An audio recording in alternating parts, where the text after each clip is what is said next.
यदानत्तरमासादाचमते निरंसया एतावर्णको राजन् न्यासो रक्षस्व मानवा चन्द्रस्य भवता साकं श्लाघ्यस्तृणाम्बरसतः केवल मैं कृतं मे वीरभक्षं शान्ये धेत्वान्यत्रमेथुना केवल मैं घी भक्षण करूँ, केवल खाली घी खाऊंगी।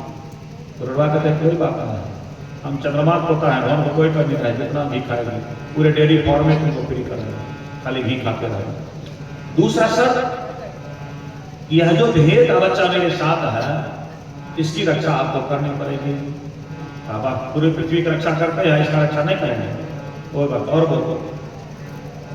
तीसरी बात कि तो अन्यत्र मैथुना निवास सम, हम आपको सहवास के बाद कभी नंगा नहीं देखेंगे। जिस समय ये तीनों शर्त में कोई एक ही शर्त टूटा तो हम वहां से चल देंगे, ऑटोमेटिक डिवोर्स एक्सेप्ट माना जाएगा। इसके लिए पेटिशन, विदाउट पेटिशन जान लीजिए। गुरुवा कहते ठीक है, वर्षों वर्ष तक दोनों के दोनों एक साथ रह रहे हैं। उर्वशी के बिना स्वर्ग के गंधर्व अप्सरा जितने थे सब चिंतित होते हैं, किसी न किसी तरह उर्वशी को लाया जाए। बहुत दिन बीत चुका है, सभी खड़गंध रचते हैं कि उर्वशी की शर्त जो है उन शर्त में अवश्य किया जाएगा तभी उर्वशी आ सकती है। ऐसे पुरुरवा से युद्ध कर उर्वशी को लाना बड़ा संभव था। पुरुरवा सारे स्वर्ग के देवता सहित स्वर्ग को समाप्त कर सकते हैं, इतने बड़े योद्धा हैं पुरुरवा। ये क्या करते हैं गंधर्व, रात्रि में आ जाते हैं और रात्रि में सहवास के बाद नंगे सोए हैं पुरुरवा। भेड़ के बच्चे को उठा लेते हैं, भेड़ का बच्चा में आता है। उर्वशी का क्या महाराज, मैं तो भेड़ के बच्चे को लेकर भागा जा रहा है, जाइए ना। क्या करते हैं, जैसे थे वैसे ही दौड़ जाते हैं पुरुरवा। और पूर्णिमा की चांदनी थी ही, ये गंधर्व भेड़ के बच्चे को छोड़कर भाग जाता है। सोचते जहां हम जाएंगे पीछे से आएगा मारिए देते। भेड़ के बच्चे को लेकर जो ही वापस आते हैं पुरुरवा कि चांदनी में नंगे देख ली उर्वशी। उसी समय दरवाजे पर से चल देती उर्वशी। पुरुरवा उस वियोग में पागल की तरह पूरी पृथ्वी पर भटकने लगे। पुरुरवा जी पागल हो स्त्री के वियोग। एक दिन उर्वशी आ गई कुरुक्षेत्र में, ग्रहण का समय था। ग्रहण के समय में कुरुक्षेत्र में अपने अप्सराओं सहित उर्वशी आई हुई थी। उर्वशी को देखकर पुरुरवा उस दिन से नंगे ही थे, बस पहलवे नहीं किए थे, ना स्नान किए थे, ना भोजन किए थे, पागल की तरह भटक रहे थे। पुरुरवा को भी पहचान गई उर्वशी। उर्वशी में जाकर लटक जाते हैं पुरुरवा, तुमको नहीं छोड़े, तुम्हारे बिना जीवन का कोई महत्व नहीं। यही है वास्तविक प्रेम। वास्तविक प्रेम कर रहे हैं पुरुरवा उर्वशी से, यूनिवर्सल लव। लेकिन ये जान नहीं रहे कि उर्वशी जो है वह एक क्रॉस है, वह वेश्या है, वह अप्सरा है। और जो अप्सरा होगी वह वास्तविक प्रेम नहीं कर सकती है, वह अवसरवादी होगी, अपने अवसर का लाभ उठाई, बस बात खत्म। उर्वशी समझाती है पुरुरवा को, विश्वासो नैव कर्तव्यः स्त्रीषु चौरेषु पार्थिवैः। कहती महाराज आप कैसे हैं, स्त्रियों के ऊपर, चोरों के ऊपर विश्वास करना चाहिए। अब मेरे ऊपर इतना विश्वास करके पागल हो गए। खूब समझाते हो उर्वशी, पुरुरवा छोड़ने के लिए तैयार नहीं होते हैं। उसके बाद उर्वशी कहती है कि मैं वर्ष में एक बार आपके यहां आ जाया करूंगी, एक बार। तब पुरुरवा छोड़ते हैं उर्वशी। ऋचिक, जमदग्नि, इन सबों के चरित्र हैं। उर्वशी के गर्भ से पुरुरवा के 6 पुत्र हुए। जब वर्ष में एक बार आए गए 6 पुत्र, आयो, श्रुतायो, सत्यायो, रय, विजय और जय। श्रुतायु के पुत्र हुए वसुमान और श्रुतंजय, और उनके पुत्र हुए जय और अमित। विजय का पुत्र हुए भीम, भीम के कांचन, कांचन के होत्र, होत्र के पुत्र हुए जाहनु। जो जाहनु ऋषि आश्रम कहाँ था? जाहनु ऋषि का आश्रम मुंगेर में, जाहनु ऋषि का आश्रम मुंगेर में था जी, जहां गंगा जी उत्तरायण हो गई है, वहीं मुंगेर के बाद आश्रम था। जहां से गंगा जी के धार को उत्तर की ओर मुड़ना पड़ेगा, वहां उत्तरायण में ले गया। जाहनु ऋषि के आश्रम थे, वहां गंगा जी एकदम कल कल करती हुई इनके पीछे पीछे, भगीरथ के पीछे पीछे चली जा रही थी। उनके आश्रम के ज्यों ही जल से प्लावित करने लगी जाहनु ऋषि गंगा जी को, पी गए अंजलि लेकर। और फिर पुनः जब तपस्या किए हैं, भगीरथ प्रार्थना किए हैं, तब गंगा जी को फिर निकाले हैं, मर्यादा है। तब गंगा जी फिर वहां से आगे बढ़े हैं।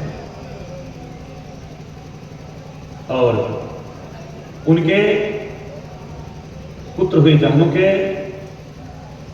कुरु, और कुरु के पुत्र हुए अजक, और अजक के पुत्र हुए कुश, कुश के चार पुत्र हुए कुशांबु, तनय, वसु और कुशनाभ। इनमें से कुशांबु के पुत्र हुए गाधी, और गाधी की कन्या का नाम था सत्यवती। सत्यवती का विवाह गाधी ऋचिक ऋषि से करते हैं, ऋचिक ऋषि से। और गाधी अपने पुत्री का विवाह, सत्यवती का विवाह ऋचिक ऋषि से कर दिए, और गाधी से हुए विश्वामित्र। विश्वामित्र, अब देख लीजिए, कथा इसमें नहीं है, आपको बता दें। ऋचिक ऋषि से जब गाधी अपनी पुत्री का विवाह कर दिए, तो ऋचिक ऋषि विवाह के बाद सत्यवती के लिए हविष्यान बनाती है। विवाह के बाद जिस हविष्यान को पाकर यह पुत्रवती हो जाएगी, इस उद्देश्य चरु पाकर वह जब बना रहे थे ऋषि हविष्यान हवन से, हविष्यान हवन कुंड से, तो सत्यवती कहती हैं कि हमारी जो मां है ना, वह भी पुत्रहीन है, उन्हें भी पुत्र नहीं है। आप ऐसा कीजिए कि आप उस हमारी मां के लिए भी बना लीजिए भविष्य, ताकि हमारी मां को भी पुत्र हो जाए। तो दो हविष्यान बना, दो पात्र में, एक पात्र में ब्रह्म तेज से युक्त हविष्यान, और दूसरे पात्र में क्षत्रिय तेज से युक्त हविष्यान। एक ब्रह्म तेज से, एक क्षत्रिय तेज से। चूंकि उनके ससुर जो थे गाधी, वो क्षत्रिय थे, क्षत्रिय थे। तो जब हविष्यान बना तो सत्यवती उस समय स्नान नहीं की थी, नए नए विवाह हुआ था, मुझे नहीं आता था, आई जब पुराण थी, ये सुनी, झटपट स्नान करके चली आई। जो ही बताए कि ये तुम्हारा हविष्यान है, तुम्हारी मां का है। उनकी मां क्या की, सोची कि अपने लिए तो बढ़िया बनाए होंगे, देसी बढ़िया ना बन चुके, अपन बेटा ने कहा होगा। देख लीजिए माँ बेटी में कितना प्यार होता है, कितना मैं अपने बेटी की ठीक सोचते हैं, ये भी देख लीजिए। कोई किसी का नहीं है इस संसार में, अपने स्वार्थ के सामने माँ भी अपने बेटी का गला घोटती है। अब बेटी का गला घोटने करेगी माई का, खाना लाने देगी कहीं छुट्टी जाएगा गुड़िया जी, उसका तो अधिकार है। क्या की पुत्री वाला हविष्यान सत्यवती की मां खा गई, और उसकी जगह पर अपना हविष्यान रख दिया। उसी हविष्यान को खाई तो विश्वामित्र जी का जन्म हुआ। चूंकि विश्वामित्र जो हविष्यान तैयार किया गया था, वो ब्रह्म तेज से पूर्ण था, इसलिए विश्वामित्र जी को राज करते हुए ब्रह्मतेज उनका प्रस्फुटित हो गया। जिस ब्रह्मतीर के चलते उनमें तपस्या की शक्ति आ गई और 300 वर्ष तक की तपस्या विश्वामित्र किए। कोई भी ऐसे कोई काम नहीं करता है, बायबॉर्न कुछ न कुछ आता है, जेनेटिक कुछ न कुछ आता है। ईश्वर की कृपा किसी न किसी तरह से होती है तब कोई कार्य होता है। और इधर जो छत्र तेज वाला जो हविष्यान था, उस हविष्यान का प्रभाव हुआ, परशुराम जी का जन्म हो गया। परशुराम जी का जन्म, और परशुराम ब्राह्मण होते हुए क्षत्रिय वाला तेज 21 बार पूरी पृथ्वी के सारे क्षत्रिय को मारे हैं परशुराम जी। उस समय जो दासत्व स्वीकार किया है, कान पकड़ जो उठक बैठक किया है, सारी पहन करके जो छिपा है वही क्षत्रिय बचा है, नहीं तो क्षत्रिय को बचने कहां। बोले शंकर भगवान की। परशुराम जी भगवान शिव के भक्त और भगवान शिव से उन्हें आशीर्वाद प्राप्त था, जिस कारण पृथ्वी पर से क्षत्रिय को संहार किए। और जाति का चरित्र नहुस के सहपुत्र हुए। नहुस कौन थे? भगवान शिव के दामाद थे नहुस, शंकर भगवान के दामाद। नहुस की पत्नी का नाम था, शंकर भगवान के पुत्री का नाम अशोक सुंदरी। अशोक सुंदरी, अशोक सुंदरी और नहुस से 6 पुत्र उत्पन्न हुए। यति, जजाति, संजाति, आयति, वियति और कृति। इन में से मध्यम पुत्र जो दूसरा पुत्र हुए जजाति। महाराज जजाति की कथा आपको कल मैं सुना चुके हैं। वही उसी महाराज जजाति का विवाह देवयानी से हुआ, शुक्राचार्य की पुत्री से हुआ और सर्विष्ठा से हुआ। उन्हीं से महाराज जजाति के पुत्र हुए तुर्वसो, द्रुहो, अनु, पुरु।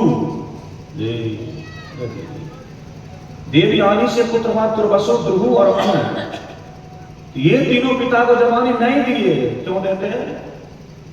बरकत आपको बेटी से जन्म हुआ है ना, देते।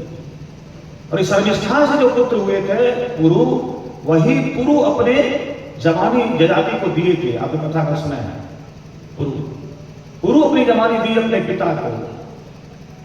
और फिर महाराज जजाति अपने पुरु को अपनी जवानी देकर बुढ़ापा लेकर गृह का त्याग करते हैं। वह जजाति महाराज जजाति की कथा जो है वह दर्शन है, महान दर्शन है। कि इंद्रियों के भोग को जब तक देते रहोगे तब तक इंद्रियां और भोग के प्रति हमेशा आसक्त रहेगी। इसलिए इंद्रियों को भी भोग देना बंद करो। कभी न कभी फुल स्टॉप तो लगाओगे ना भाई। यदि नहीं लगाओगे तो प्रकृति स्वयं फुल स्टॉप लगा देगी। शब्द एक समान नहीं रह सकता है। इसलिए हमेशा सब जगह भगवान का दर्शन कर, भगवान के सिद्धांत नियम, उनके जो बनाई व्यवस्था है उनका अनुपालन करना चाहिए। स्वतः काम, क्रोध, मद, लोभ, दंभ, पाखंड, क्रोध, ईर्ष्या, घृणा इन सबों में फंसकर अपना समय अकारक नहीं गंवाना चाहिए। पुरु के ही वंश में दुष्यंत हुए और दुष्यंत के पुत्र हुए भरत। जिन भरत की माता हुई, क्या नाम था भरत की माता का नाम? शकुंतला, कथा सुना चुके हैं। और पिता का नाम दुष्यंत। भरत जी का जन्म हुआ। भरत बचपन से ही बाघ से खेलते थे। साप के कारण दुष्यंत भूल चुके थे, लेकिन भरत की कथा आप सुने। जो भरत जब वृद्धावस्था में आए, श्रीजर भरत के चलते ही मैं भरत की सारी कथा को सुना चुका हूं। यहाँ हरिहरनाथ क्षेत्र जो सोनपुर में है, वहां गंगा और गंडकी का संगम है। उस संगम पर आकर भरत यही तपस्या की और यही तपस्या कर भरत जी चले गए मृग योनि में। और मृग योनि को समाप्त कर फिर चले गए पुनः जड़ भरत की योनि में। ब्राह्मण के यहाँ जन्म लिए जड़ भरत के रूप में। और उसके बाद वह अपने जान के द्वारा पूजित हुए, महाराज रघुगण की पूजा की, प्रतिष्ठित हुए, पुनः तप कर मुक्ति को प्राप्त किए और उन्हीं के नाम पर यह देश जो है भारतवर्ष पड़ा। अब दिवोदास के पुत्र थे मित्रेयु, मित्रेयु के 4 पुत्र हुए, च्यवन, सुदास, सहदेव और सोमक। सोमक के 100 पुत्र हुए। पृथक के द्रुपद थे, द्रुपद से ही द्रौपदी और धृष्टद्युम्न का जन्म हुआ। धृष्टद्युम्न के पुत्र धृष्टकेतु भरम्यास वंश में उत्पन्न हुए पांचाल, तो इसलिए पांचाल कहे। उनके पुत्र हुए अजमीर और दूसरा उनका भाई था रिक्ष। उनके पुत्र हुए संवरण, संवरण का ही विवाह हुआ था तप्ती से जी। और उन्हीं के गर्भ से कुरुक्षेत्र के स्वामी कुरु का जन्म हुआ और कुरु से 4 पुत्र हुए, सुधन्वा, जाहनु, परीक्षित, निषधास जी। नाम बहुत बार मिलता जुलता है, इसलिए भ्रम में नहीं पड़ना है। सुधन्वा से सुहोत्र, सुहोत्र से च्यवन, च्यवन से कृति, कृति से उपरिचर वसु और उपरिचर वसु से बृहद्रथ उत्पन्न हुआ। बृहद्रथ की दूसरी पत्नी से शरीर के 2 टुकड़े उत्पन्न हुए जी। बृहद्रथ की दूसरी पत्नी से शरीर का 2 टुकड़ा उत्पन्न हुआ 2 मास। उन दोनों टुकड़े को बृहद्रथ जंगल में फेंकवा दिए। जरा नाम की जो राक्षसी थी उसे सटा दी, बस जीवित हो जीव जीवेत क्रीडन क्या जरासंधो भवत सुतः, इसलिए उसका नाम हुआ जरासंध।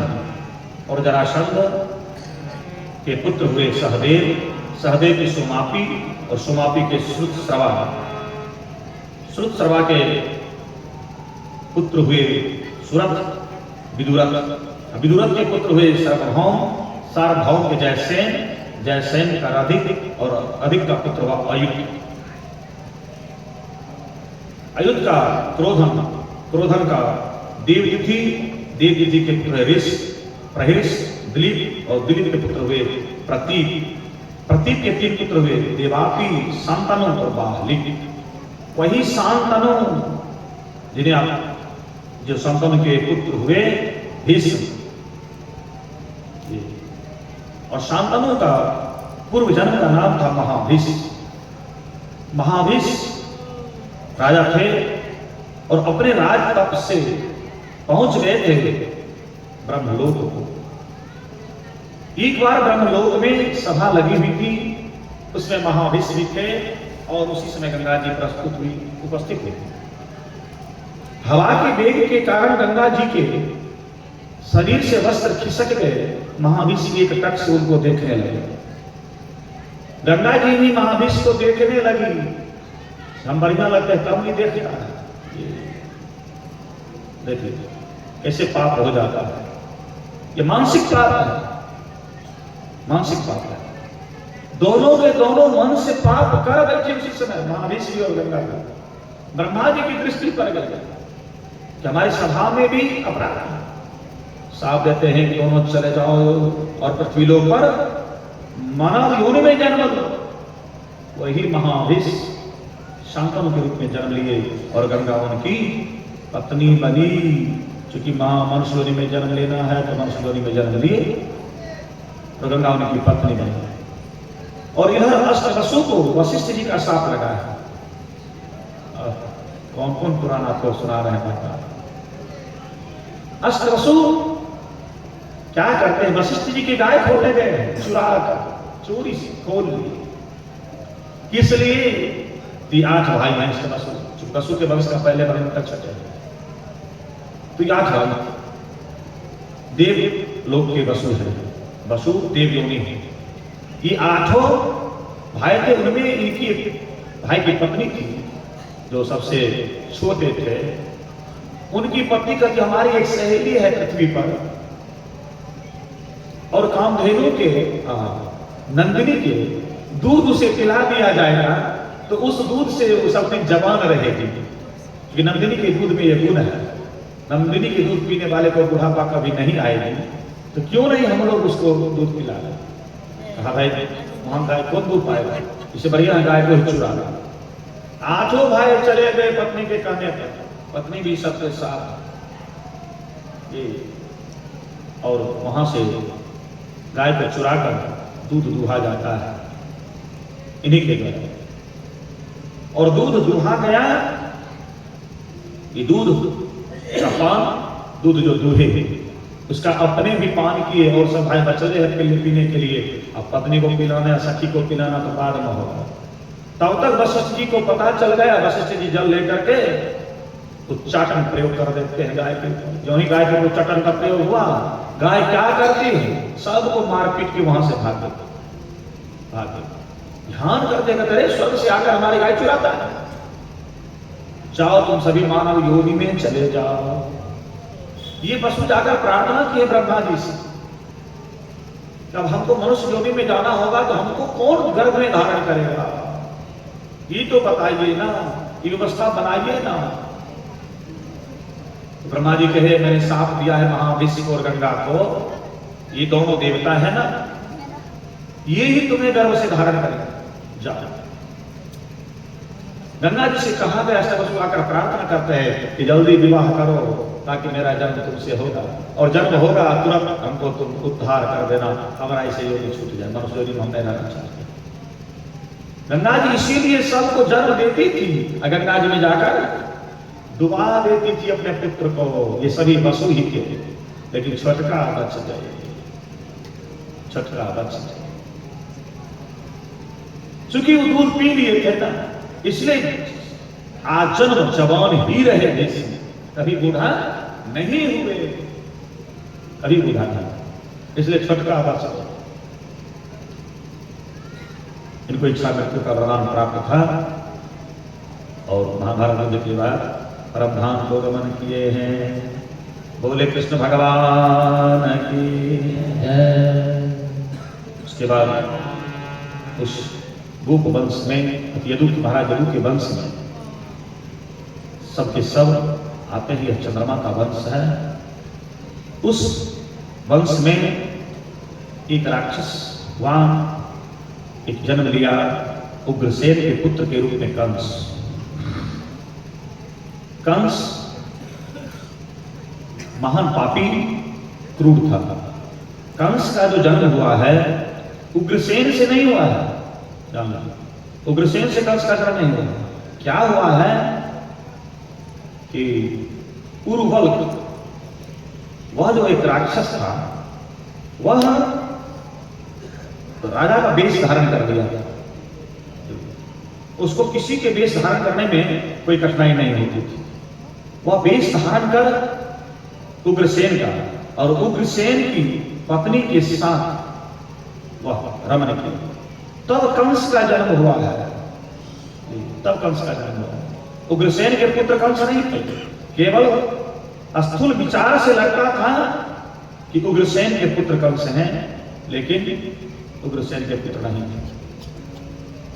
पत्नी उनकी भले पुत्र के रूप में लालन पालन कर रहे थे, और यह कंस ऐसा पापी अपने बाप को ही जेल में बंद कर दिया,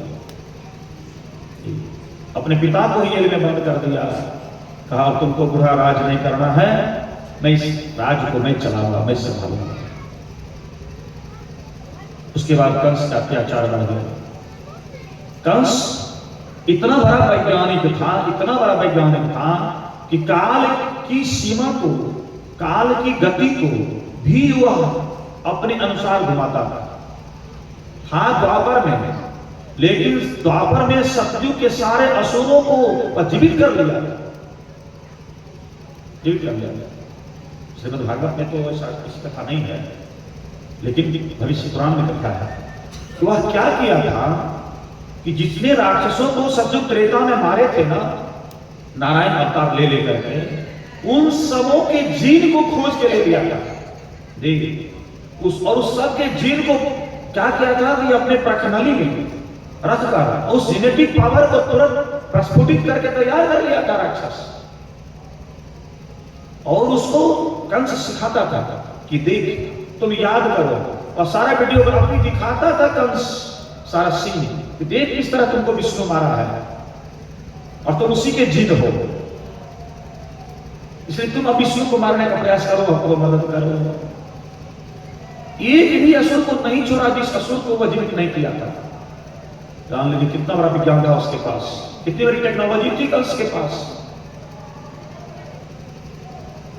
और कंस भी कोई साधारण नहीं था, वह भी जन्मांतर का राक्षस था ना। भगवान विष्णु बार बार उसकी हत्या कर रहे हैं, फिर भी वह राक्षस का रूप उसका नहीं जा रहा है। इसलिए कृष्ण अवतार में भगवान कृष्णस्तु भगवान स्वयं महाविष्णु नारायण जो है वो स्वयं कृष्ण बन के आए। कहीं नारायण के केवल अंश से नहीं हो, कला से नहीं हो, एक ही चांस से कला करना। हाँ, भगवान उनके अंश कला के अवतार थे।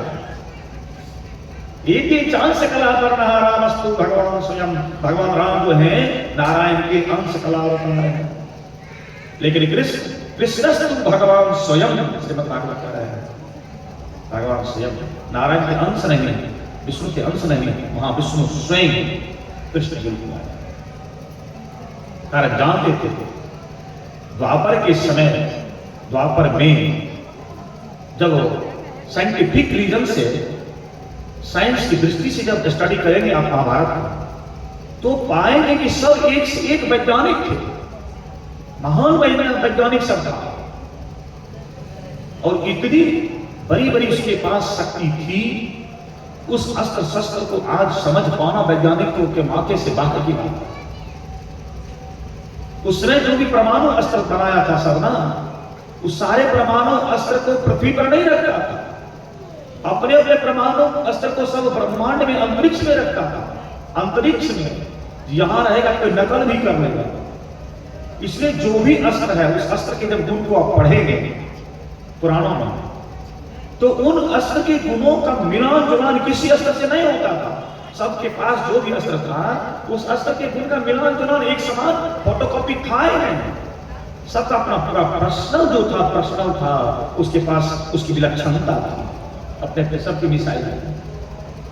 ये हमारा केमिस्ट्री हमको पढ़ाया है, कौन कौन सा केमिकल कहां प्रयोग किया था, किस तरह से। सबका अलग अलग केमिकल है, अलग अलग केमिकल रिएक्शन है उसका, उसमें इतना डेवलप्ड साइंस था। इसलिए भगवान को आना पड़ा विवश होकर।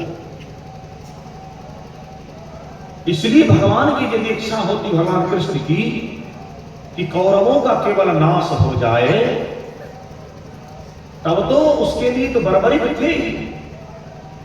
बर्बरी तो केवल यही कहा था ना, जो हारेगा उसके पक्ष से मैं युद्ध करूंगा। और हमारी शक्ति देख लो, एक मान में जो है सब समाप्त। अब सोचिए बर्बरी के पास कितनी शक्ति थी। समय का अंतराल देखिए, समय का अंतराल देखिए, 12 वर्ष और 1 वर्ष, 13 वर्ष का मात्र वनवास और अज्ञातवास हुआ है पंडरपुर। और यह बर्बरी किस क्षेत्र का था? असम अरुणाचल का था। असम अरुणाचल के क्षेत्र का है। वहां की थी हिडम्बा। हिडम्बा से भीम का विवाह हुआ है राक्षसी से।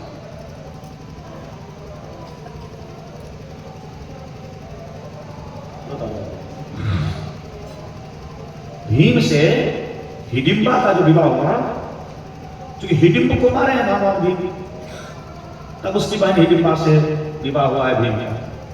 तो वनवास के काल में महाभारत बनी, जिसने वनवास में थे उसी समय हिडिंबा से भीम का विवाह हुआ है।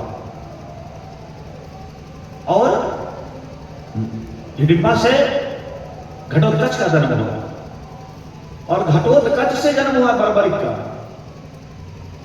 अब बताइए, सोचिए कि मात्र 13 वर्ष का समय है।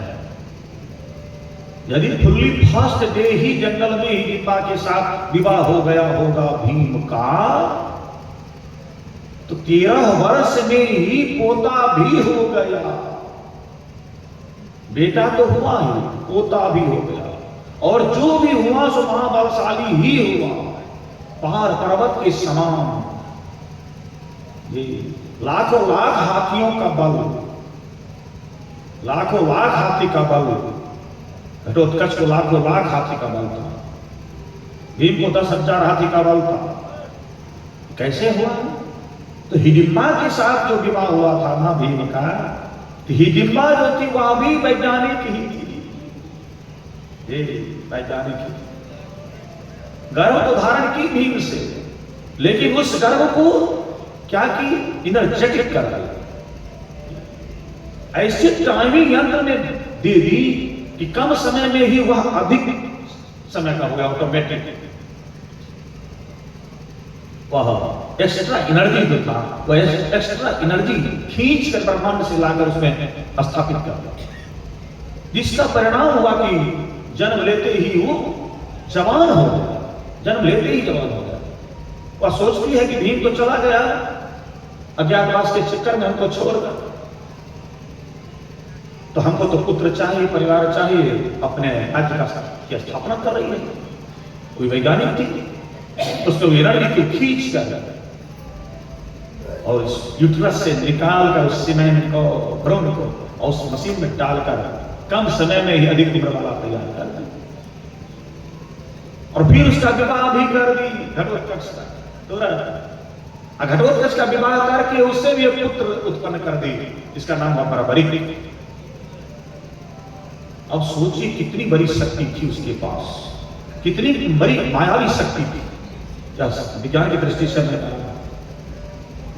कितना एनर्जी था, कितना डेवलप्ड साइंस था उसका। क्या सामान्य क्रिया से हो सकता है संभव? बताइए, सामान्य क्रिया से संभव होगा क्या? खूब होगा 3 हाथ में 17 हाथ जन्म लेगा, ये हो संभव हो सकता है? नहीं, मनुष्य बलवान नहीं, 10,000 हाथी का बल हो सकता था, लेकिन कम समय में। और वह बर्बरिक आकर अपना चमत्कार दिखाया है महाभारत युद्ध से पहले, क्योंकि भीम सूचना भेज देते हैं।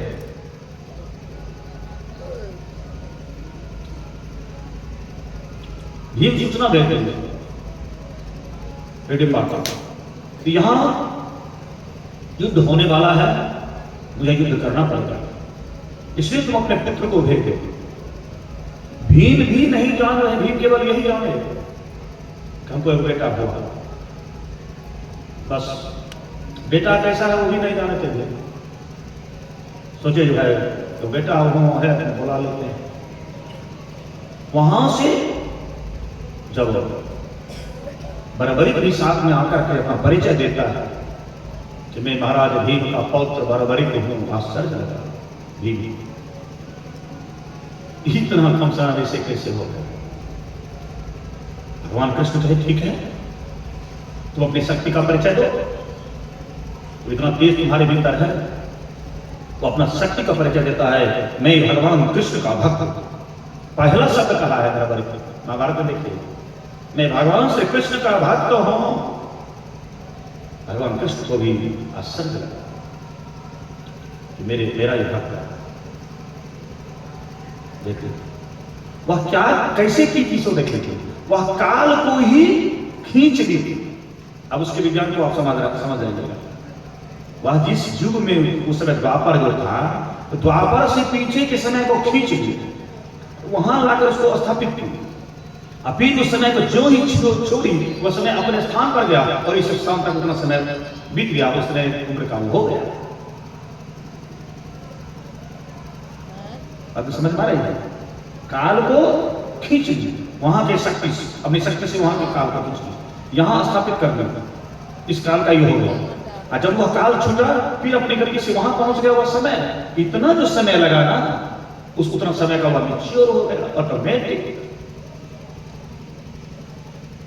देखिए ये केमिकल रिएक्शन है, किस केमिकल के साथ कैसा रिएक्शन कराया जाएगा और क्या हो जाएगा तुरंत, ताकि उसके द्रव्य को खींचा जाएगा, अब तक उसमें सम्मिश्रण किया जाएगा, और मिश्रण करके जो ही उसके टाइमिंग को छोड़ा जाएगा, तब तुरंत दूसरा केमिकल बन जाएगा। हाइड्रोजन का 2 अणु, ऑक्सीजन का 1 अणु ले लीजिए, प्रणाली में मिलाइएगा, जो ही उसको 3 बार ऐसे कीजिए, जल जाएगा तुरंत। जबकि गैस डालना पड़ेगा, और उस गैस से तुरंत जल जाएगा। यही है विज्ञान। और इस हमारा जो धर्मशास्त्र है, कथा है, इसमें विज्ञान भरा हुआ है। शोध हो रहा है दिन रात बंधो, दिन रात से हो रहा है। तो उस जब भगवान बर्बरिक को देखे, भगवान बराबरी से बातचीत में उसकी शक्ति को देखना चाहते हैं।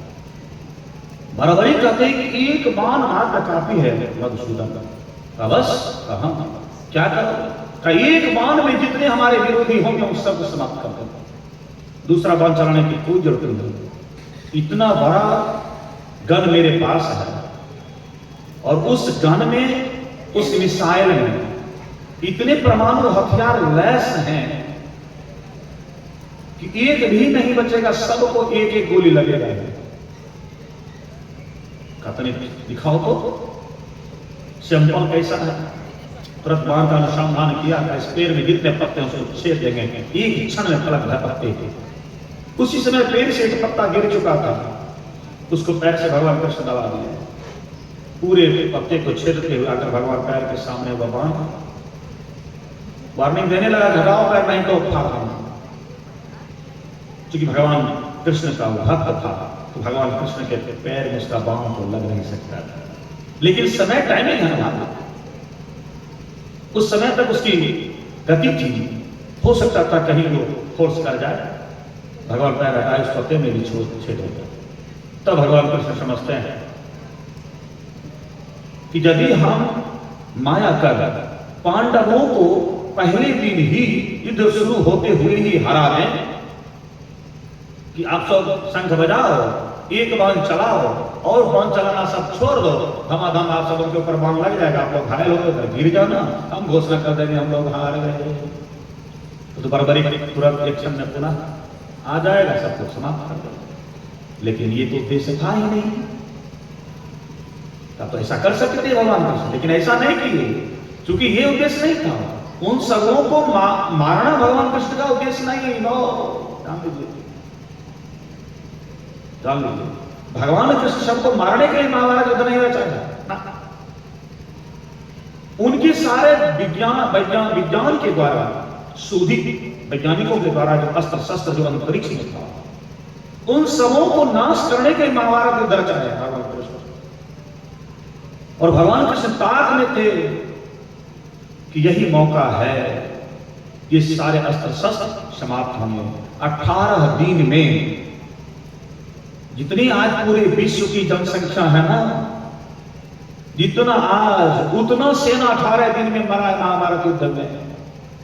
अब उस समय की जनसंख्या का कैलकुलेशन कीजिए, जो सेना में गया होगा, बूढ़ा नहीं गया होगा, अब बच्चों ने गया होगा, स्त्री भी उस समय तो आरक्षण नहीं था।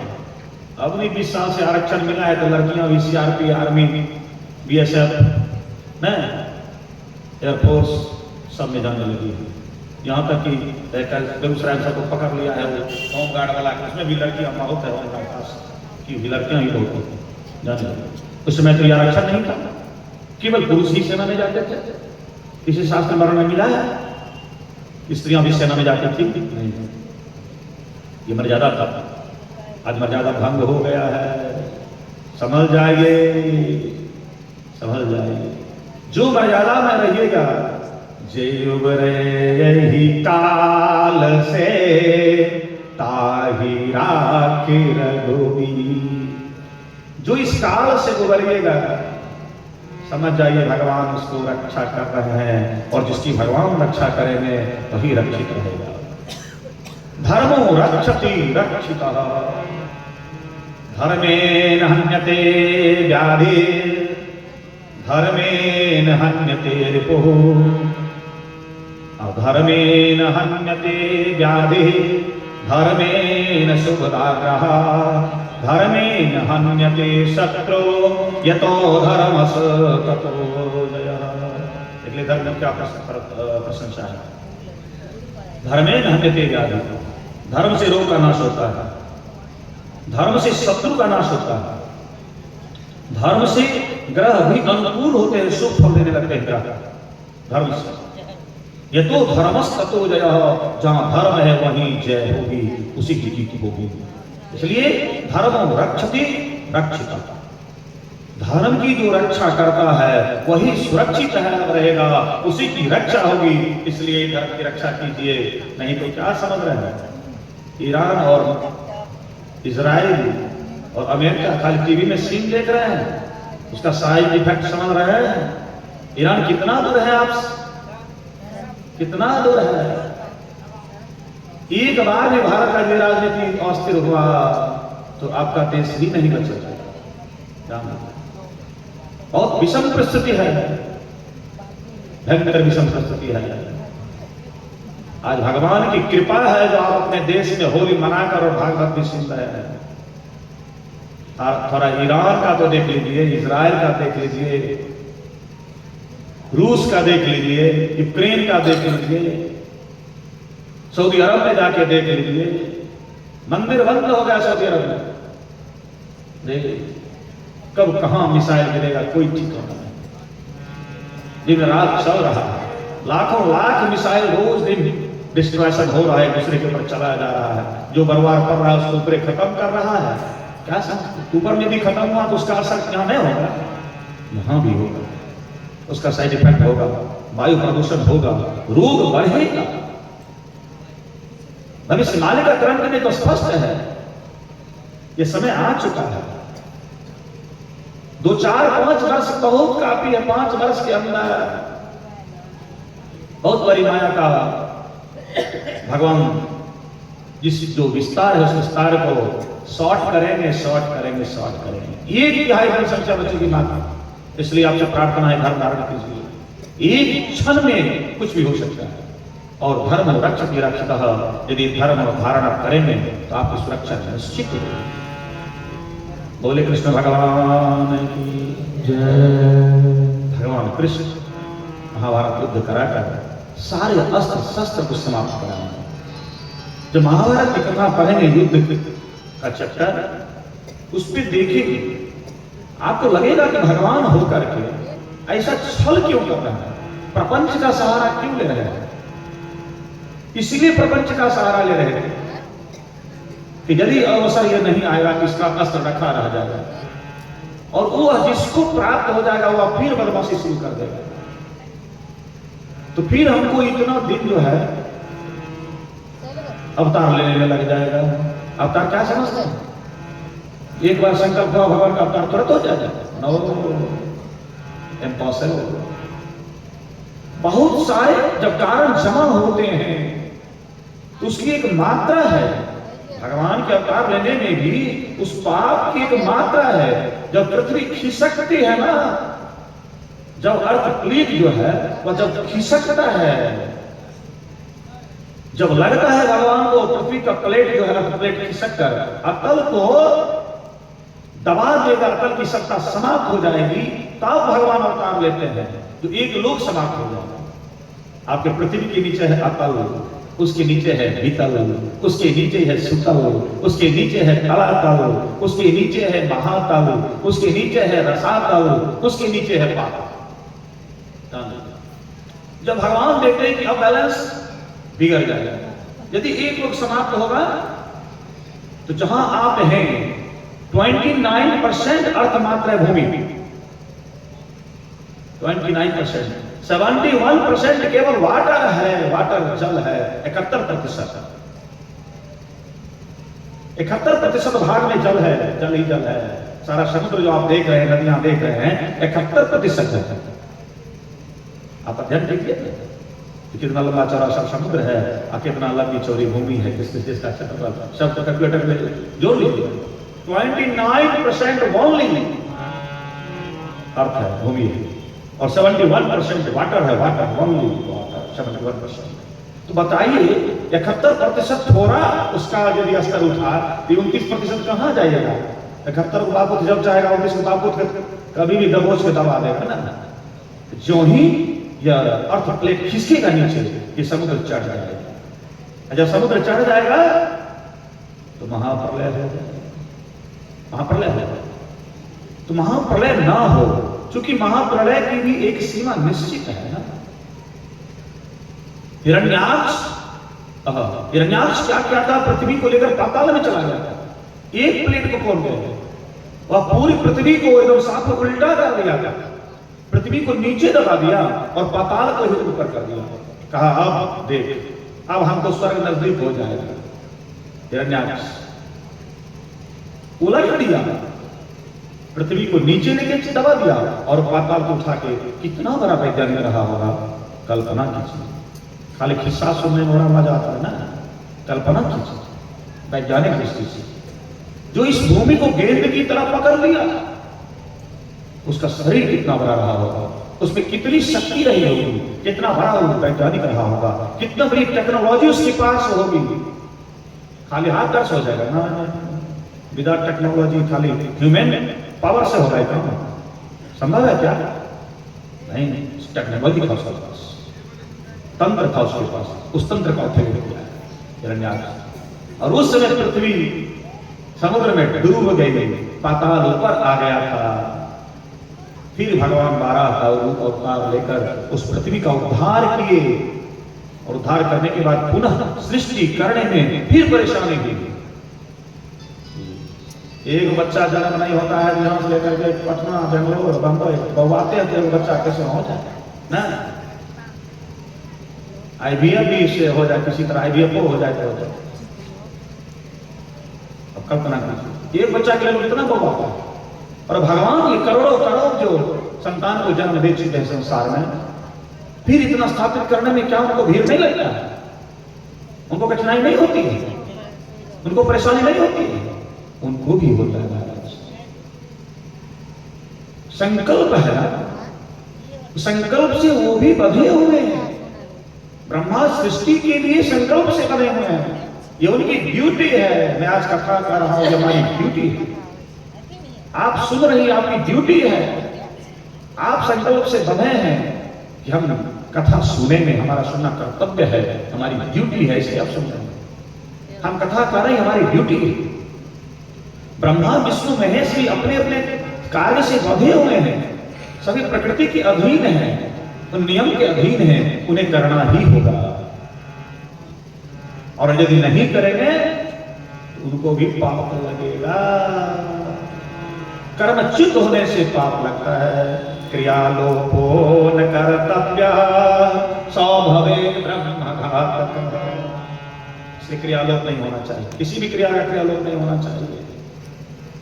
क्रियालोप यदि होगा तो सबको ब्रह्मत्या का पाप लगता है।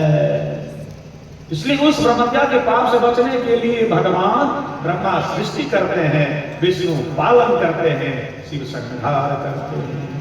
उससे बचने के लिए क्रियालोपो न कर्तव्य। अरे देखिए, कंस का आतंक बहुत बढ़ चुका है। कंस के आतंक से पृथ्वी डूब गई है। सारे असुरों के आतंक से पृथ्वी डूब गई। पृथ्वी माता क्या करती हैं? धारण करती हैं गाय का रूप। ब्रह्मा जी के पास जाती हैं, ब्रह्मा जी से पृथ्वी प्रार्थना करती है। ब्रह्मा जी कहते हैं शंकर भगवान के पास चलो, यही कोई उपाय करेंगे। पाप जो है ना, पाप भूमि से भारी, ये पाप जो है भूमि से अधिक भारी होता है। इसलिए पृथ्वी पाप को इतना भार सहन नहीं कर पाती है। जब अधिक भार होगा तो पृथ्वी घबराने लगती है। ब्रह्मा जी के पास गई, ब्रह्मा जी कहे चलो शिव के पास, शंकर भगवान के पास। ये दोनों कहे नहीं, चलिए भगवान विष्णु के पास। ही प्रार्थना करते हैं, जय जय सुर नायक जन सुखदायक प्रणतपाल भगवान। जय जय सुर नायक अति सुखदायक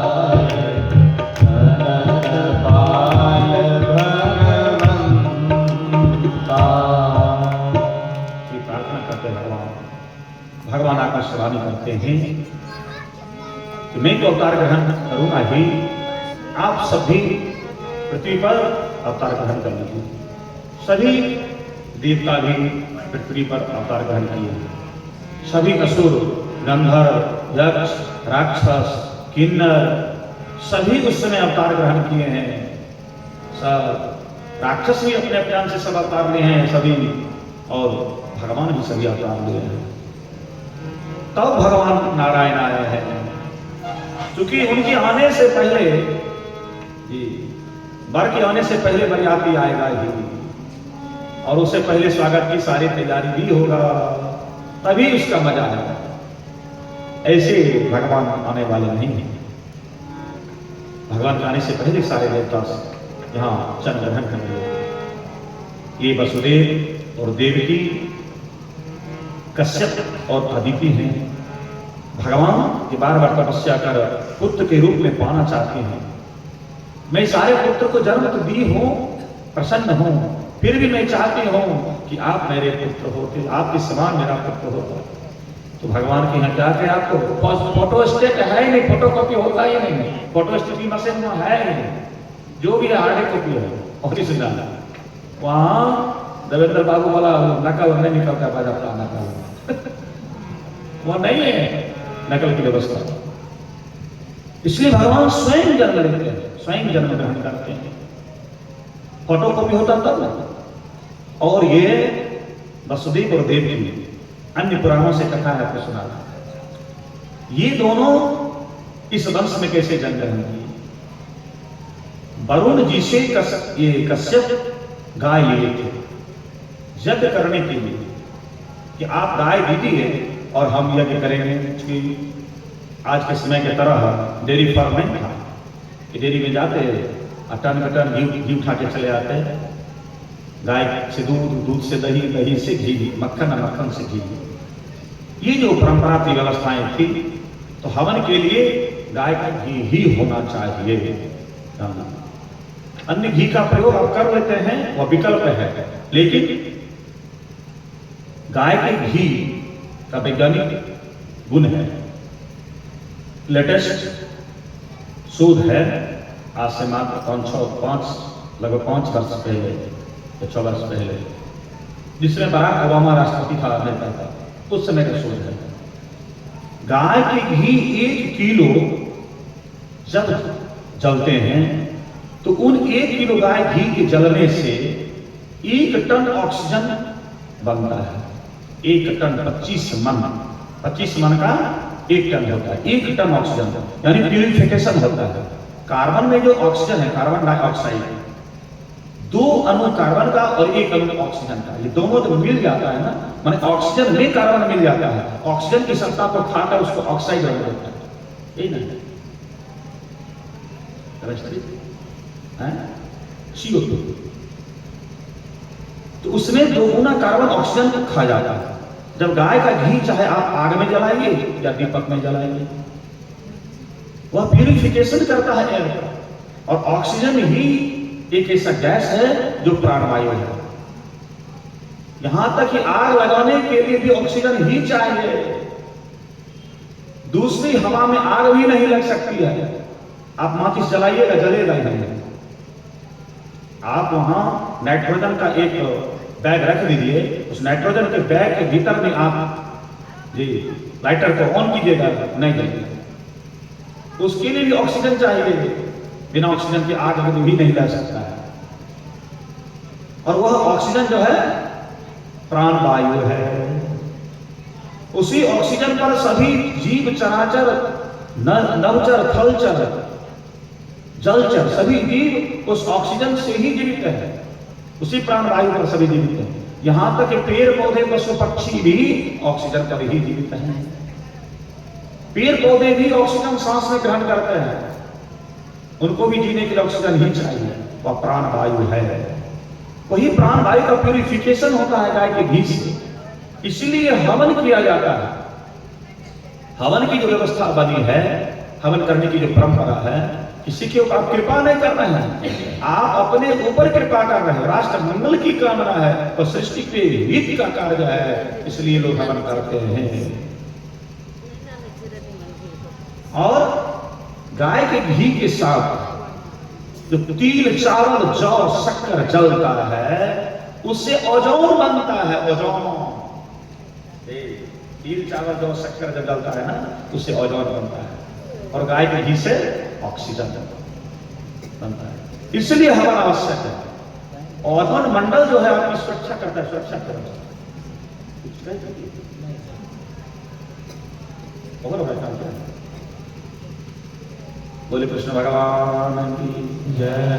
क्या करे भाई, ऐसा ना सब चक्कर आ जाता है, लगता है यदि छूट जाएगा भूल नहीं जाए, इसलिए इनको रो करके हम अपनी गाड़ी खींचते रहते हैं। तो कहते हैं मालगाड़ी संग कर देते हैं, एक्सप्रेस से निकालते हैं। क्या माफ कीजिए, इन्हें लोग सोचेगा अगर मालगाड़ी बना रहे हैं, सो नहीं, एग्जाम्पल मेकर है, आप भी एक्सप्रेस ही हैं, हमसे अधिक अच्छे जानकार हैं, अच्छी बात है। बोले कृष्ण भगवान की जय। तो उस समय अमेरिका का वैज्ञानिक शोध करके दिया गाय के घी का ये गुण है।